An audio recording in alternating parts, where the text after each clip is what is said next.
Hello and welcome back, everyone, to the Season 3 Invitational for the Eternal Tournament Series. I am Bairdrus, and once again joined by my wonderful co-caster, LightsOutAce, and we are about to check out the Losers Bracket Round 5 matchups. First matchup is going to be Unearthly, banging it out against the SkiJ, Rakano versus Big Combry. Let's go ahead and take a look at their decks really quick before we jump into the matchup. Yeah, so Unearthly's deck is the latest in the line of decks built to beat up a field heavy on Big Combray. He is not playing any copies of Finest Hour or Torch, long-thought Rakano staples, and is instead maxing out on Vanquish, playing a bunch of Crownwatch Cavalry, and 3 copies of Eugene, Imperial Armorer. Yeah, he's definitely had some very cool inclusions. I do believe we have run a deck tech by him explaining some of his choices, and obviously Unearthly, known as the resident Rakano player. So definitely a lot of people, myself included, have a very, very high opinion on what he says when it comes to building his Rakano decks. He puts in the most time of anybody in the game on testing these Rakano decks, since it is his favorite archetype to play.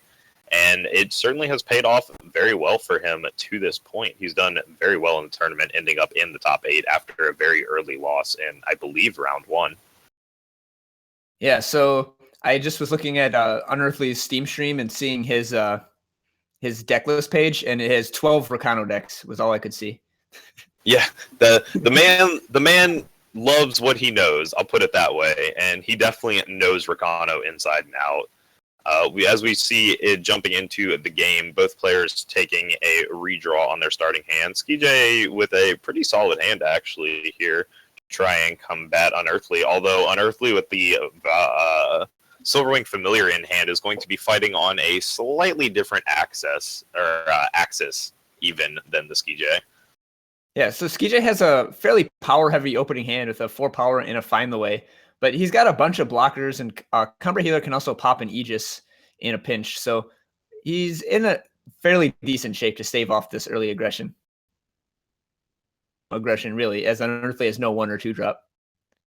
Yeah, Unearthly definitely going to go the distance here, it looks like. And we're going to see if SkiJ, just chooses to spend his turn using Find the Way. And this is going to prompt Unearthly to drop this Silverwing Familiar.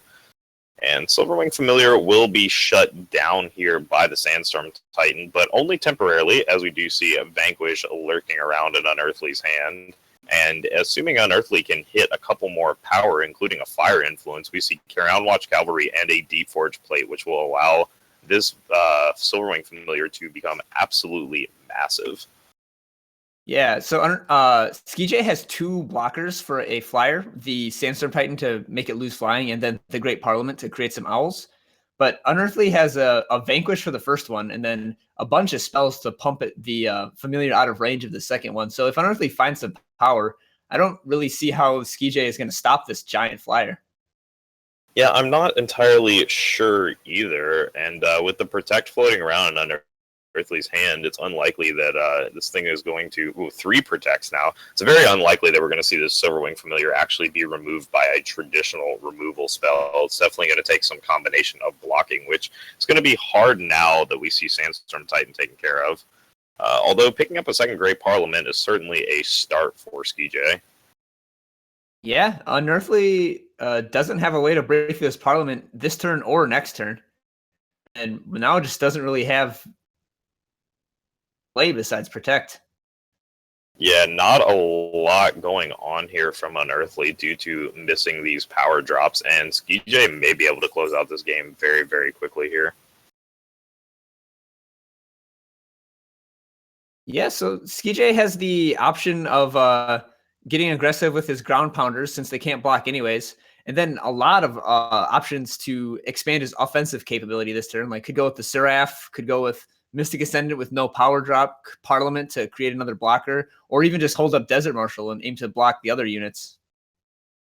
Yeah, there's a weird line of play here out of SkiJ, knowing that Unearthly is a little jammed on power, and knowing that most of Unearthly's units come under 3 power, where you could honestly take a very weird line here and just harsh rule away the board, understanding that you're going to have a better time rebuilding here. And Unearthly's powered down now, so this would be a safe opportunity to get it in. But that takes you being able to read that Unearthly's hand is full of spells and equipment, which we do see it is full of, so... Yeah, missing double fire, missing fourth power. Just Unearthly just can't do anything here. And I think he's going to fall too far behind.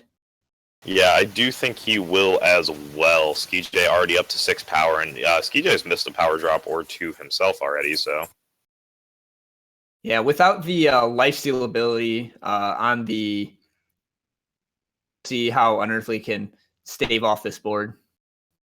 No, I don't think he has a chance to. Certainly not at this point with the Mystic Ascendant coming down. You know, if Skij picks up power here, this is just going to be absolutely devastating with 2 Mystic Ascendants in play.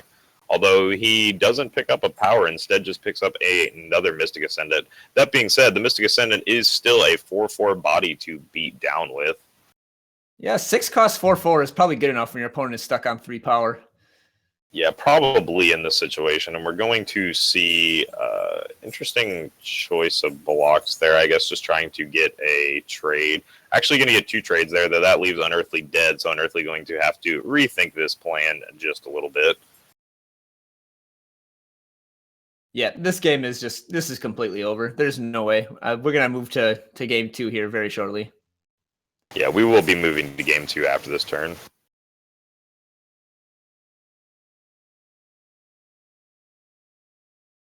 I don't know if there's even a card in Eternal that Unearthly could draw here to get back in this game. And a power that doesn't provide any influence certainly isn't it. Yeah, he needed Harsh Rule there, which unfortunately, given that he's playing a Rakano aggro strategy, not going to have access to Harsh Rule and not access to 5 power anyway. So we are going to move into game 2. Going to take a look at these players' sideboards and see what they can come up with to try and better their matchups here. Yeah, and the improvement is mostly going to come on Skij's side. He gets to cut some expensive cards for some better expensive cards, such as Predatory Carnosaur and Auric Runehammer, which can deal with flyers and Aegis alike. Unearthly is basically pre-boarded for Cambrai. I don't know if he even changes anything. Yeah, Unearthly definitely built this deck to be good against Combri, so it's unlikely that he's going to be making any significant changes here. He already knows what he wants to do, and he built the deck to do it from the get-go. So we might see a couple changes here and there, maybe an extra Silverwing Familiar or a Crown Watch Cavalry. Maybe the Finest Hours is an inclusion to try and get over the units, but overall he's got his game plan pretty much solidified here. Yep, and it looks like the Skij has decided on what he wants to do, and we are into the game now. Yeah, we are jumping into game 2 here, Unearthly, with a much, well, it's hard to say much better start when he's got 2 uncastable cards of his 3 in hand, and we see him picking up another plate here, and this is going to be quite punishing. We're going to see what Skij comes up with here, but if he just wants to go ahead and blow this Desert Marshal right here on this Champion of Glory's attack next turn, this is going to be pretty devastating. He elects to go for a slower route, which is completely fine in the matchup. He's not under pressure at this point, so... Yeah, Unearthly really needs to pick up a second Justice here, but if he does, he's actually in pretty decent shape. Like, 2 plates when all the Skij has is 1 Harsh Rule. I mean, that seems like a good place to be in. Yeah, it definitely is a good place to be in, but Unearthly, like you said, going to have to find that second Justice in the time being. Yeah, so this is interesting for the Skij. He's able to just like take some hits here and develop his board because this Champion of Glory doesn't have Warcry. So even though he's taking a bunch of damage, Unearthly isn't really advancing his future prospects at all with these attacks. Yeah, although speaking of, does go ahead and give the Champion of Glory Warcry. This is going to be very susceptible to this Desert Marshal at any point in time. So Skij probably going to elect to just hold up Desert Marshal if he doesn't just cast it on his turn here and be able to deal with this champion effectively. Unearthly's still lacking that second Justice to be able to play Valkyrie Enforcer or a Deep Forge Plate, both of which are going to be very important in this matchup. Valkyrie Enforcer to silence down Awakened Student and other nasty cards like Owls from Great Parliament and Seraph, and Deep Forge Plate to allow him a way to actually close this game out, since that is going to be an issue, given that Unearthly has let SkiJ have a lot of time, and SkiJ did have a solid early game here that he was able to combat the Rakano deck with.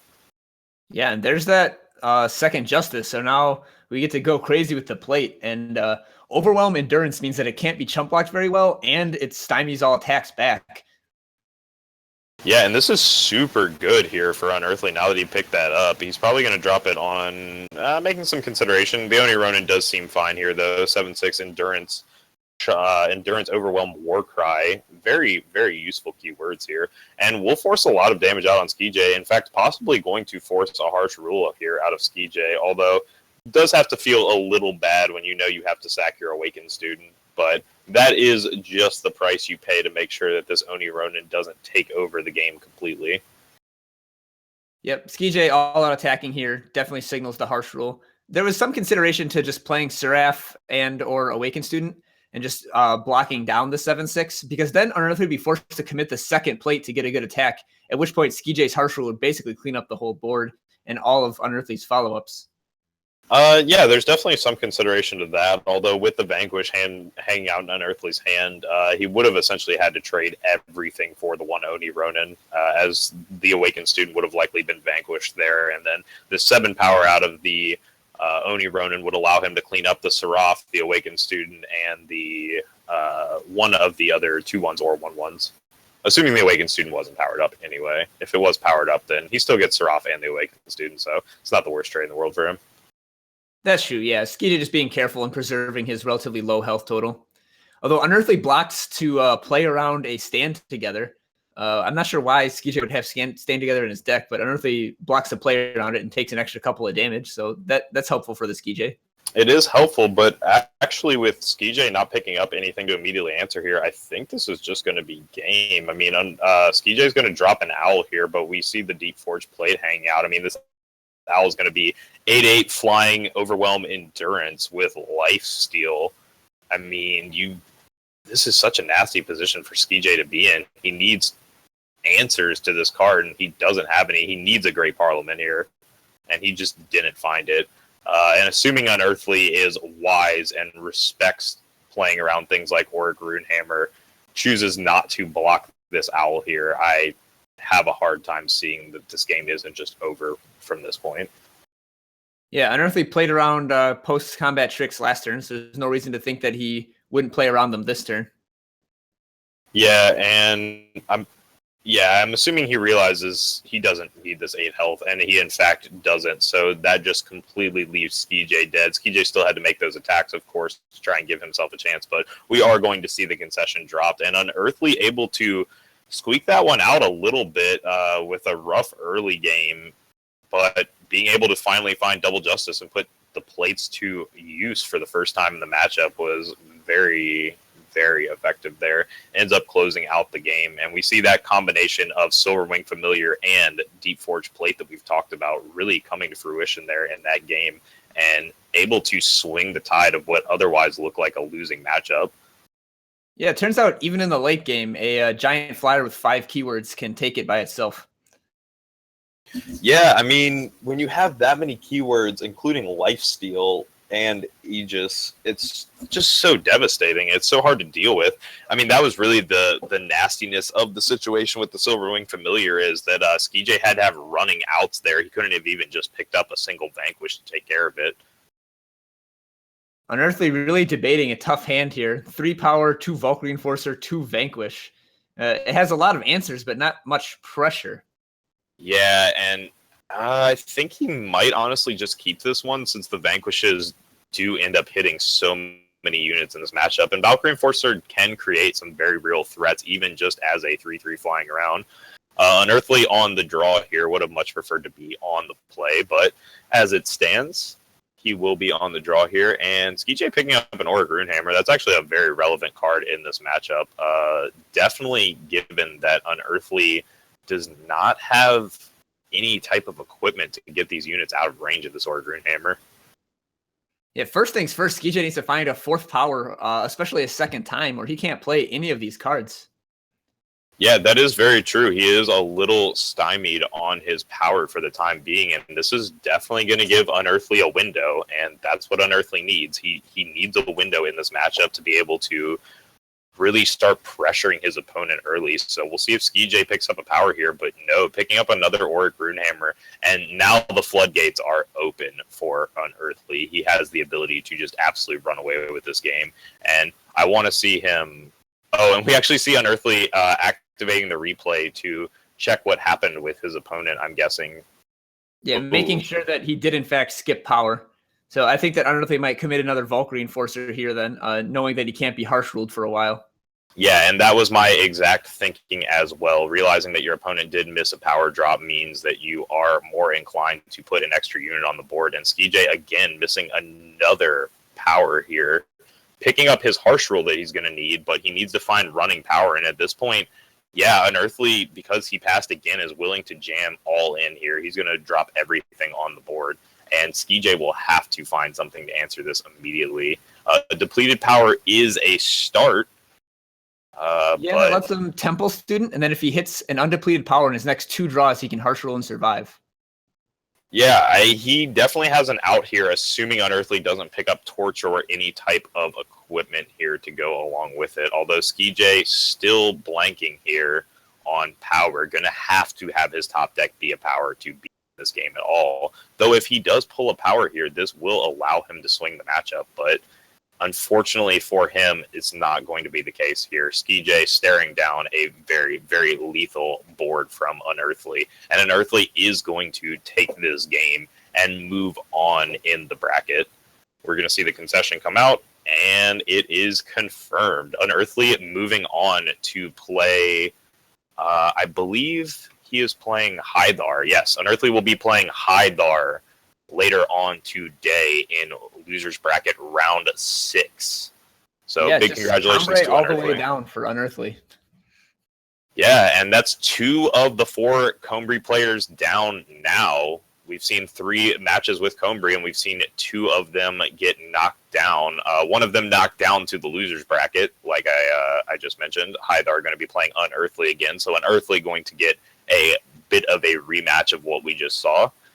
And we also saw, as we just watched, SkiJ unfortunately going down there to a little bit of power screw there, not being able to curve out correctly. And, a wise play on Unearthly's part. Unearthly definitely could have taken that match a lot slower and created a slower clock and really given SkiJ more opportunities to get into the matchup. But he did elect to go ahead and get in as quickly as possible, choosing some what could have been described as questionable commitments, but what actually were very, very smart choices on his part, recognizing that his opponent was having power issues and deciding to push while he had the opportunity to. Yeah, Unearthly's build of Rakano is a little bit non-standard, but it can still punish a stumble. Yeah, and that really is the power of the Rakano decks, just being able to punish their opponents in those situations. And if you don't hit your power, they will absolutely run over you. And we do see Unearthly really showcase that in the third game. Not as much in the first 2, but certainly in the third game, hitting his influence on time and being able to drop some early units that pressured his opponent SkiJ down just too quickly. And unfortunately, that is what happens with the big Combri players sometimes, is if you just get off to those slow starts and you aren't able to get to your power in time, you can just stumble against the aggressive decks. And that's what the players who were bringing decks like Burn Queen out of Asarius and Rakano out of Unearthly were looking to capitalize on this weekend, is those slow starts and those stumbles out of the Combri player and being able to take advantage of it with their lightning fast aggressive decks. Yeah, and then coming up next, we're going to have another Rakano versus Big Combri matchup of Paradox versus Catalyst. But as we saw from the deck tech not too long ago, Paradox's list is much more mid-rangey and less of a Warcry aggressive deck. So we're going to be taking a very short break, and then we're going to come back with the last match of the losers bracket round 5. Stay tuned, everybody. Do not go anywhere. We will be right back.